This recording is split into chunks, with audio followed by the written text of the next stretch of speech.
Ok, chicos, vamos a iniciar con la clase. Por favor, si falla el audio o alguna situación así, avísenme para que pueda cambiarme de conexión de internet, a ver si está un poquito más estable en la otra, ¿de acuerdo? El día de ayer nosotros empezamos a ver justamente las clasificaciones del suelo de acuerdo a sus características y empezamos a trabajar con la primer forma de clasificar el suelo. Hay varias opciones, hay varios métodos. ¿Por qué le llamo métodos? Porque tienen un proceso diferente para identificar las características del suelo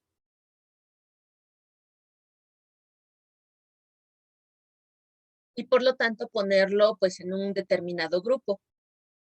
Justamente ayer vimos que el método SUX, que es este que tenemos en pantalla, que es una metodología americana y básicamente lo que hace es dividir los suelos en dos grupos, donde los llama gruesos y los llama finos. Ahora, dentro de la clasificación de suelos gruesos, vamos a tener una subdivisión donde yo me puedo encontrar con grava, que la identificamos con la letra G, y puedo tener arena con la letra S.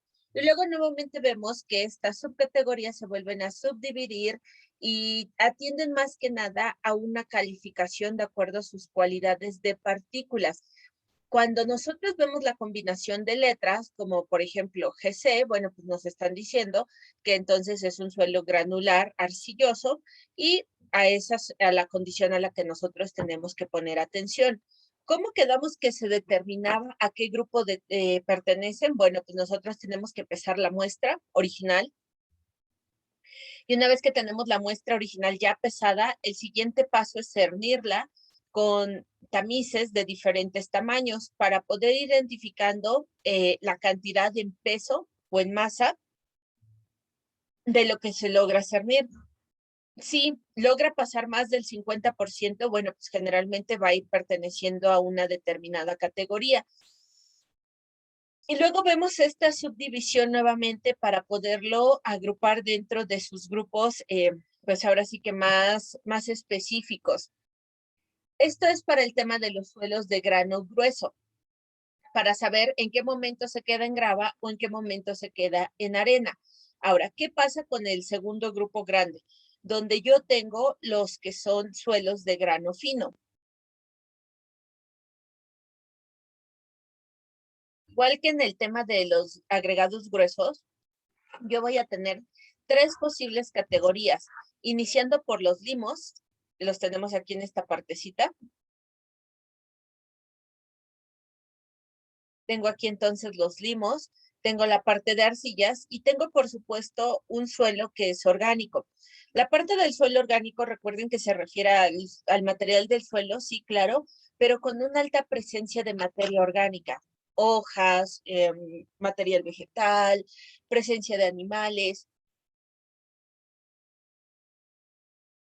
descomposición de algún tipo de materia, no necesariamente basura, ¿eh? No sé si alguno de ustedes alguna vez ha visto, justamente ahorita en el otoño, que ya está pasando la época de cosecha o que ya va a pasar la época de cosecha, si alguna vez han visto un árbol frutal de lo que ustedes quieran, manzana, pera, capulines, tejocotes, pasando un determinado tiempo, que es más o menos ahorita en el mes de octubre, los frutos ya están extremadamente maduros que se van a empezar a desprender solos del árbol. Y cuando se desprenden solos del árbol, pues por supuesto que ya incluso su textura es muy blanda. ¿Qué pasa cuando terminan cayendo al suelo? Bueno, pues que se van a terminar rompiendo, en muchas ocasiones tal cual explotando. ¿Y qué pasa con esa zona del árbol, todo donde cayeron los frutos? Bueno, pues empieza a haber un proceso de descomposición y fermentación. Es común que ahí veamos presencia de abejas, de hormigas, de moscas, todo lo que es fauna que consume este tipo de alimentos y se va a llevar a cabo finalmente la fermentación hasta que se va a descomponer y ese fruto que cayó del árbol, bueno, pues se termina integrando nuevamente a la tierra. Esa zona, por ejemplo, aunque para las plantas es extremadamente rica y nutritiva. ¿Por qué? Porque lleva una serie de minerales, azúcares, incluso para nosotros desde el aspecto constructivo no es lo más deseable. Entonces, sobre todo porque es algo que se da muy comúnmente en nuestro país. De pronto, terrenos o tierras que originalmente eran de cultivo, que originalmente las tenían como huertos, las están deforestando y las están construyendo. Entonces, para nosotros, desde la mecánica de suelos, por supuesto que es importante analizar estos aspectos, porque un suelo que originalmente pues se consideraba como rico en nutrientes para los vegetales, no es el mejor suelo para desplantar una cimentación, por ejemplo. Entonces, eso puede ser un suelo orgánico, ¿de acuerdo? Cuando hay una alta presencia de material orgánico. Bueno, me regreso entonces a la parte que a nosotros nos interesa. La subdivisión de los granos finos que se va a dar en limo y se va a dar en arcilla.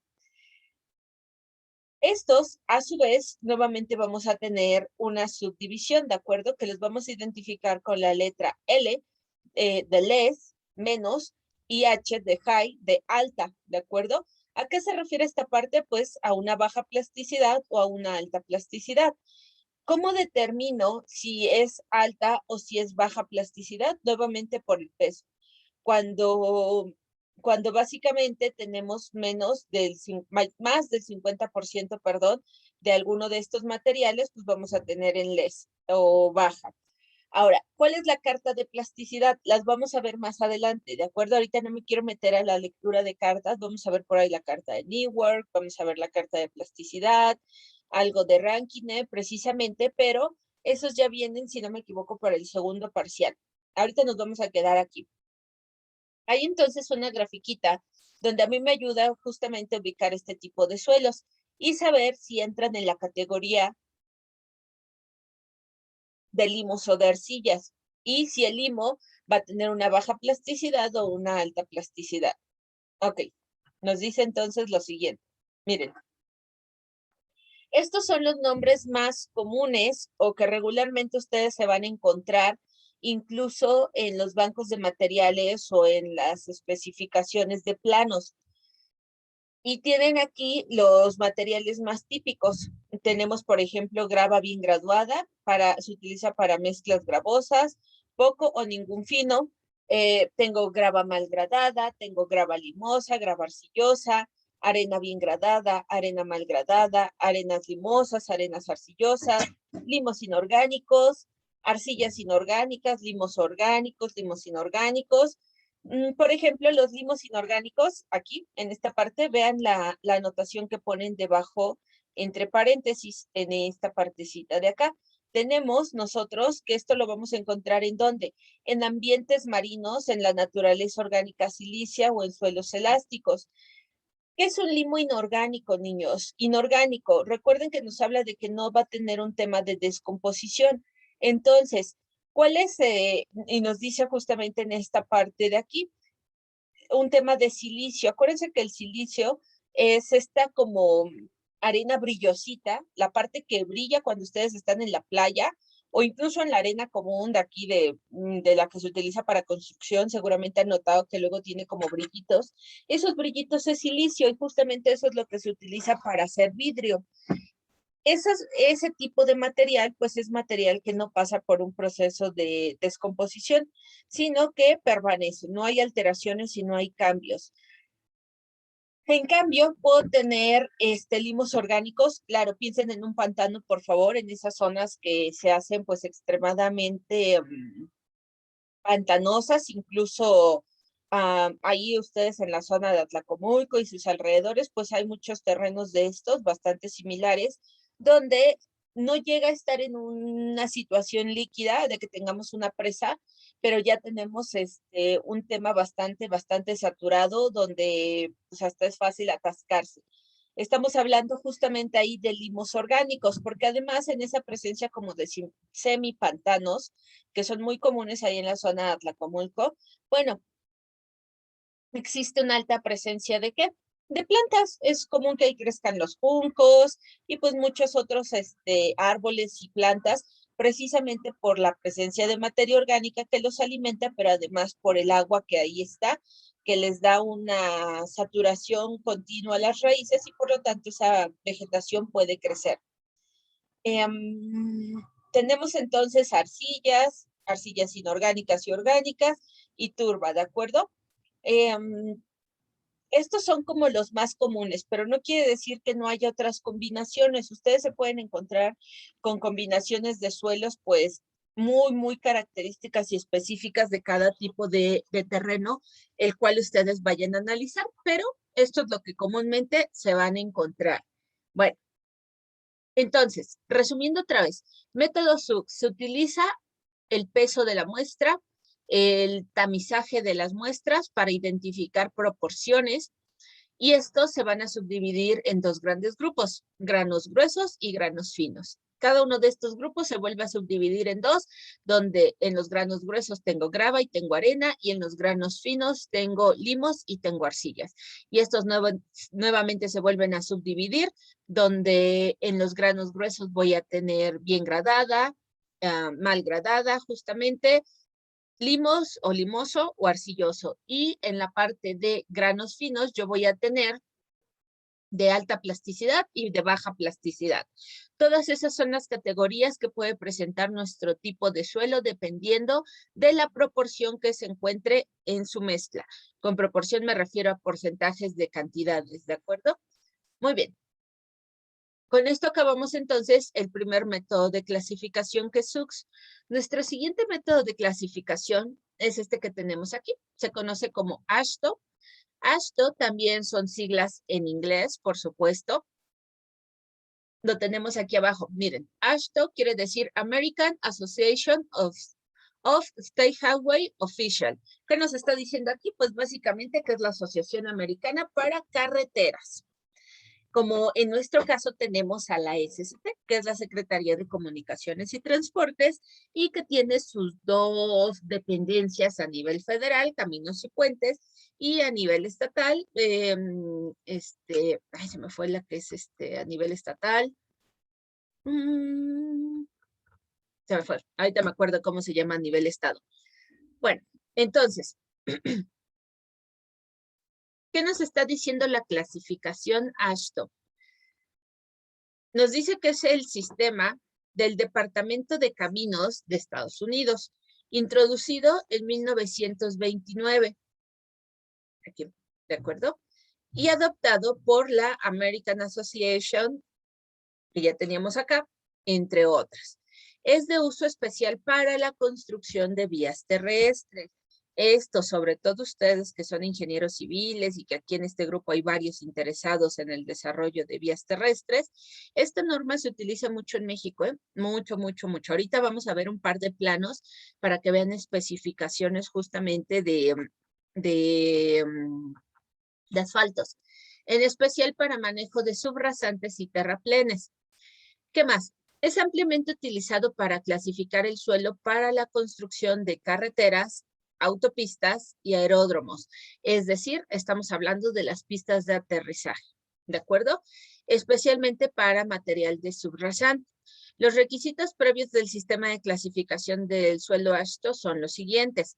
Yo tengo que hacer un análisis mecánico donde voy a identificar el límite líquido y voy a identificar el índice de plasticidad. Esto, niños, nosotros ya lo habíamos visto, ¿de acuerdo? Tanto índice de plasticidad como el límite líquido. ¿Cómo se determinaba tanto uno como el otro? El límite líquido y el índice de plasticidad se pueden determinar mediante los métodos de campo, con el del cono o con el de Casagrande. Los vimos hace como una semana, si no me equivoco, permítanme, para que sepan de qué estoy hablando.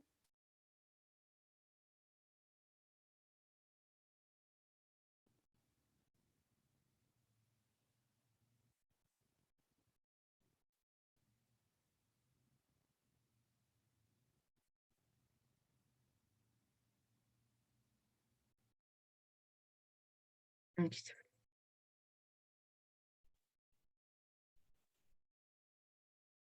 Aquí, cuando entramos al apartado de pruebas, en esta parte vimos análisis con mallas. Estos son los tamices que de hecho yo necesito para la prueba SUX o para la clasificación SUX. Y tengo por acá mis límites de consistencia, donde identificar los límites de consistencia a mí me van a ayudar a través del método de casa grande o del método de cono, poder determinar que el límite líquido, miren, aquí está, límite líquido, ¿de acuerdo? Entonces, mucho de lo que ahorita estamos viendo ya para la clasificación de suelos, pasamos por un conocimiento previo. Para determinar el índice de plasticidad, lo tenemos aquí en esta parte, miren. Límite líquido, índice de plasticidad. Y recuerden que el límite de plasticidad, el índice de plasticidad es la diferencia entre el índice líquido y el índice plástico. ¿Que de dónde los voy a obtener? Bueno, yo los puedo obtener haciendo la prueba de casa grande, o el método del cono. Con cualquiera de los dos, yo puedo obtener límite líquido y límite plástico, que con estos dos, restándolos, yo obtengo ¿qué? Mi índice de plasticidad. Entonces, todo esto ahora empieza a tener cada vez un poquito más de sentido, porque ya lo puedo empezar a relacionar, ¿de acuerdo? Como les decía, la mecánica de suelos es más una disciplina práctica y aplicada en el sentido de que sí, claro, yo necesito saber matemáticas y yo necesito saber un poquito de física y de estática para entenderla, pero en realidad es más saber identificar los datos para saber qué voy a hacer con esos datos y reinterpretarlos para que finalmente en realidad me brinden la información que yo necesito, pues para mi análisis que estoy haciendo. Bueno, me regreso entonces a nuestra presentación de clasificación de suelos. Aquí. Dice que entonces yo voy a necesitar hacer primero un análisis mecánico, luego voy a identificar o voy a determinar el límite líquido y luego voy a determinar el índice de plasticidad para que me ayude a clasificar según el método Ashton. Bueno, vamos a ver entonces qué sigue a continuación. Nos dice así.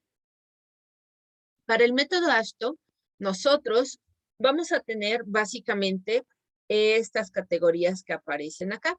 Estas tres, que es el tamaño del grano, ¿de acuerdo? Otra vez, ¿cómo determino el tamaño del grano? ¿Lo voy a estar midiendo uno por uno? No, sería absurdo, o sea, incluso nunca terminaríamos.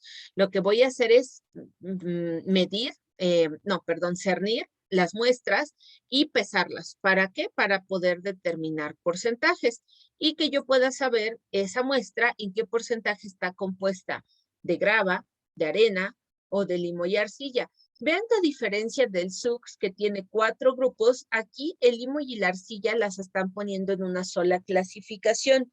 ¿Por qué? Porque el tamiz 200, chicos, es el tamiz más chico. Acuérdense que también tenemos por ahí una tabla de tamices. Esto también ya lo vimos. Bueno, ¿qué pasa?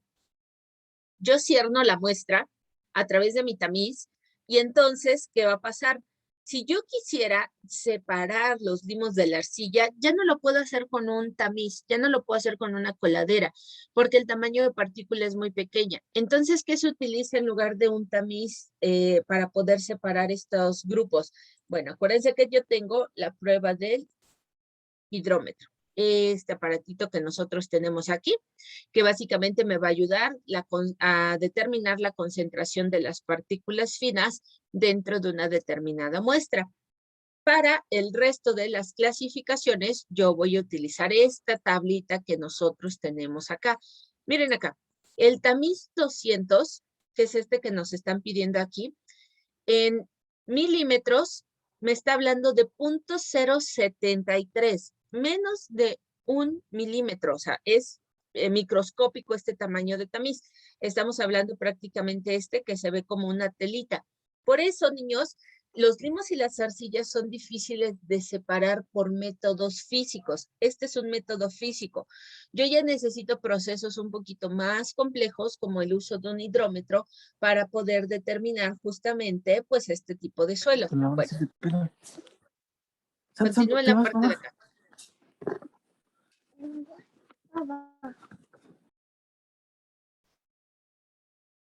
Sigo en la parte de acá entonces. Miren, tamaño del grano para el método Ashton. Yo voy a tener grava, donde nos dice que la grava se clasifica o se identifica cuando el tamaño de la partícula pasa el tamiz de 75 milímetros. ¿Cuánto es 75 milímetros? No se queden nada más con el dato, visualícenlo por favor. ¿Cuántos milímetros tiene un centímetro? Tenemos 10, ¿de acuerdo? Entonces, si yo digo 75 milímetros, ¿de qué tamaño estoy hablando? Pues básicamente estoy hablando de piedras. Ajá. Bueno, nos dice entonces lo siguiente. La arena es la fracción que pasa el tamiz del 10 y se retiene en el tamiz del 200. Y el limo y la arcilla es la que pasa la fracción del tamiz del 200. Ya son las partículas más pequeñitas dentro de nuestras muestras de suelo. Bueno, nos dice así, miren acá abajo, por favor. Esto es importante. En la clasificación AASHTO, niños, nosotros vamos a tener 8 grupos. Aguas aquí, ajá, aguas en esta parte. Porque si yo pongo AASHTO ahorita en Google, si no me equivoco, les va a dar una tablita que habla de una clasificación de 7. Pero ahí vamos, ahorita vamos a ver por qué son 7. Déjenme buscarla para que lo vean.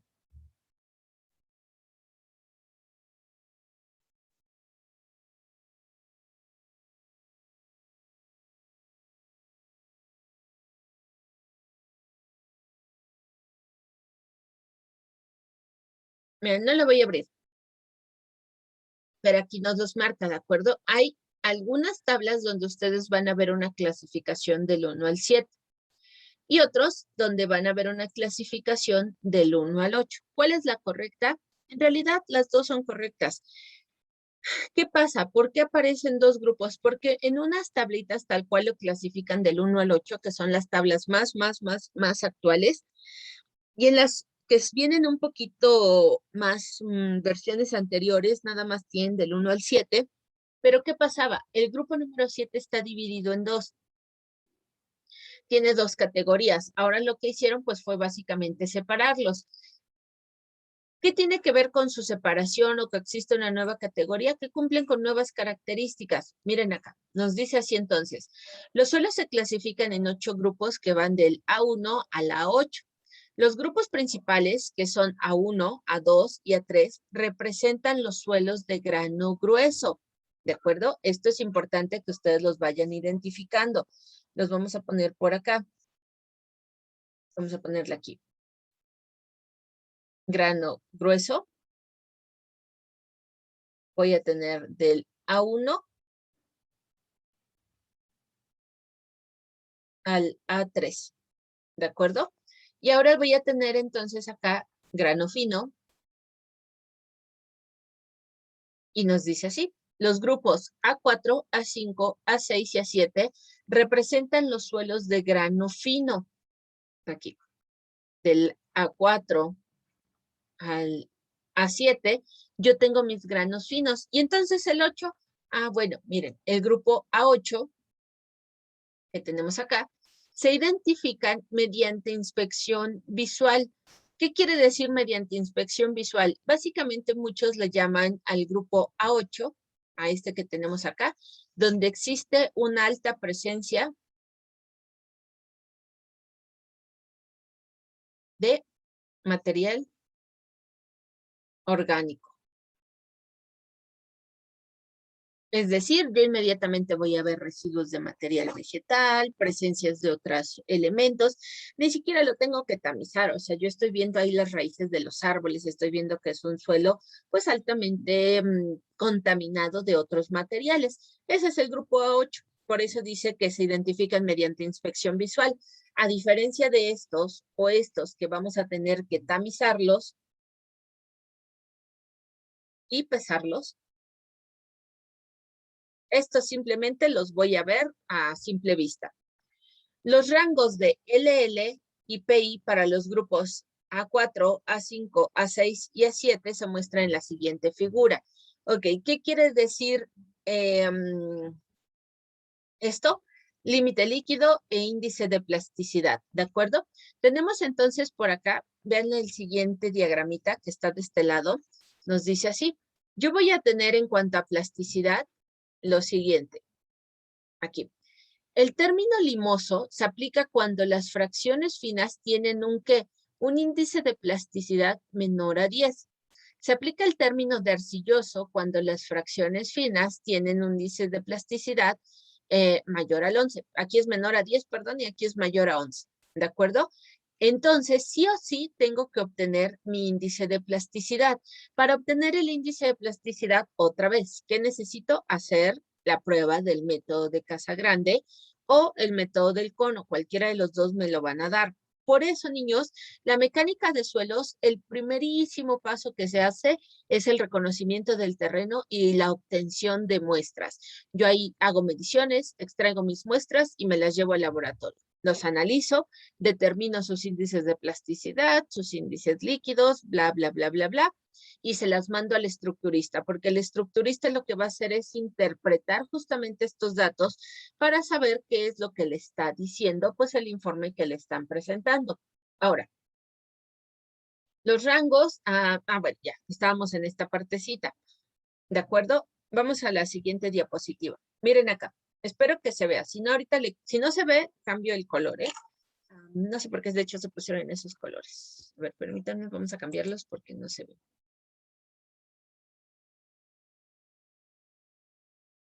De una vez.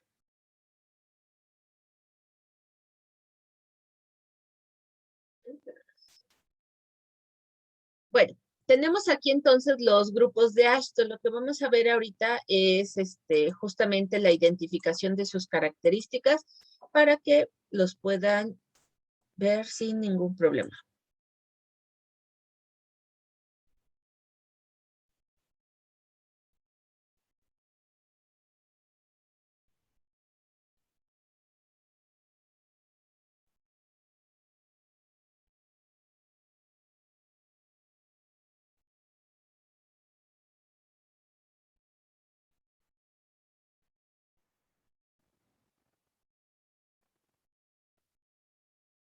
Creo que ya se ve un poquito mejor.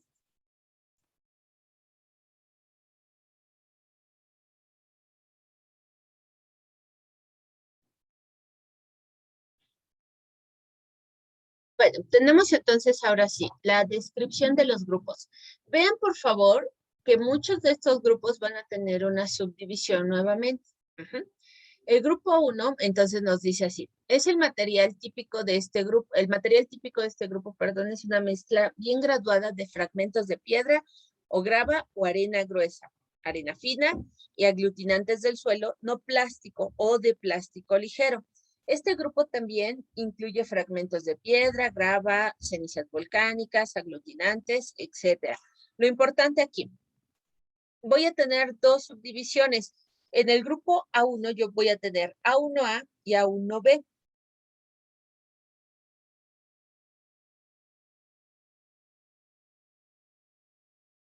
¿Qué hay en el grupo A1A?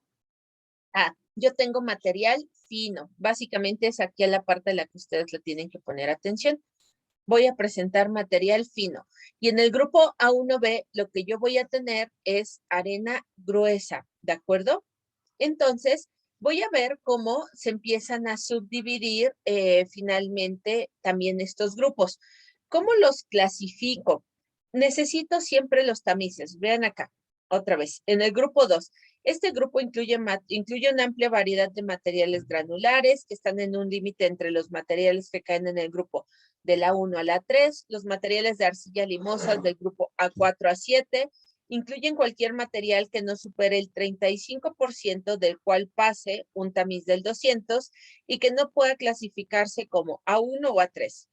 Entonces, no me voy a detener a leer las características, va a ser largo y tedioso. Solamente quiero que pongan atención a varios datos. Uno, en ASHTO, recuerden que se utiliza mucho para subrasantes y rasantes en el tema de vías carreteras. Entonces, es común, chicos, que a partir de este momento ustedes se encuentren recurrentemente con esta norma en muchos de los proyectos que van a ejecutar. Aunque sea normatividad americana, porque es la referencia que utilizan pues todos dentro del medio. ¿Qué otra cosa es importante? Que tiene subdivisiones dentro de sus 8 categorías. Esas subdivisiones se van a poder entender cuando yo haya pesado y cernido mi muestra e identifique claramente la cantidad de porcentajes que tengo de cada porción de suelo que esté mezclado, pues en mi muestra, ¿de acuerdo? ¿Qué más es importante entonces en este tema? Es importante que identifiquen, esa sí se me fue a ponerla ahorita en la presentación, pero en el método ASHTO, niños, es muy común que ustedes se encuentren con imágenes como esta que aparece aquí. Es más, la vamos a poner de una vez ahorita en la presentación para que quede guardada. Viene acompañada de una tabla, que es esta tabla. Es aquí.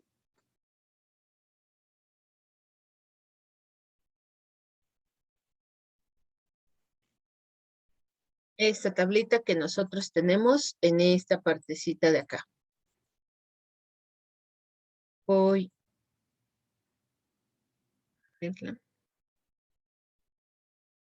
Ahora sí, ¿dónde están mis grupos y qué información voy a tener? Clasificación de suelos según ASHTO. Aquí tengo mi clasificación de A1. Vean que A1 se divide en A1A, A1B, donde dice básicamente porcentaje que pasa el camino del número 10, del número 40 o del número 200. ¿Cuál porcentaje? 50 más, 30% más del 30%, no, perdón, máximo, o 15% máximo.